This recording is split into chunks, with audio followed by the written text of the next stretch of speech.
Ahoj maminka, čo ideš dneska robiť? Ahojte.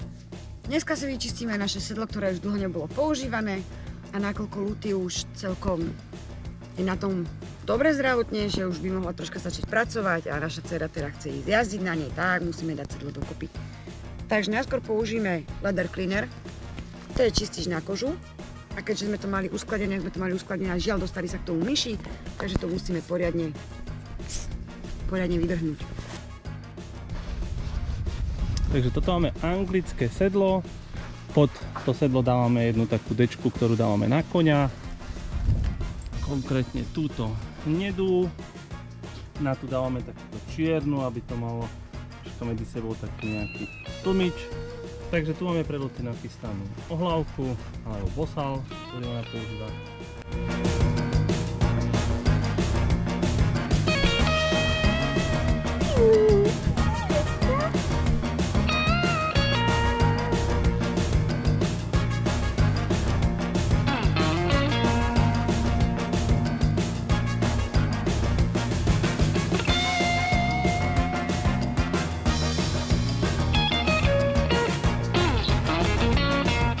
No, takže poháňame Bastyho, je to jeho tretie či štvrté cvičenie. Ukážeme mu, že ja ho poháňam, to znamená, že mu hovorím, kedy má ísť rýchlejšie, či má stáť. Takisto ho učím tým, že ho otočím, že ho riadím, kam do ktorého smeru pôjde. A spravím to tak, že sa postavím mu do cesty. Krava, ako sa ti páči toto predstavenie? Veľmi dobre. Víte, ja nehrám toto postavenie, ale som cool, nie? Všimni si teraz, Olivka, ako sa klopí do tých zákrut. Takže dneska máme štvrtý tréning a Bastymu sa nám podarilo založiť ohľavku, ktorú ešte na sebe nemal, len pri prevoze jedenkrát. Takže celkom sme dneska radi.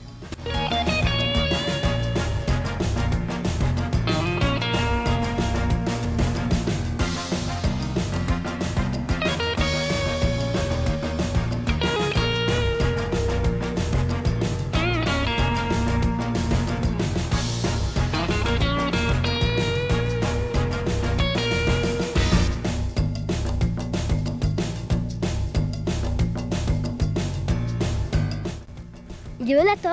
No, ako prvé dáme takúto deku, aby koňa náhodou sedlo netlačilo. Potom dáme takéto, aby vlastne aj to sedlo držalo na to, neviem ako sa to volá. Tu máme sedlo, ktoré na ňo teraz takto dáme. Musíme to na ňo poriadne nasadiť. Toto je podbrušník. Podbrušák. Podbrušák. Toto tam túto pripevní pod sedlom, aby sedlo držalo, aby koň náhodou nepridal a sme tu na zemi. Teraz ide tatino z druhej strany. A takto to tam takisto pripevní. Teraz tatino ešte upravuje sedlo. A môžeme ísť dať ohľavku. Takže máme tu prvé Olivkine česanie jej koníka Bastyho.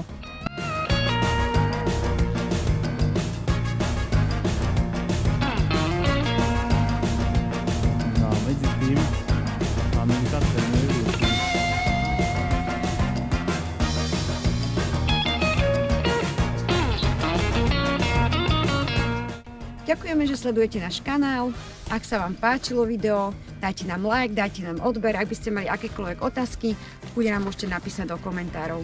Prajeme vám ešte krásny deň.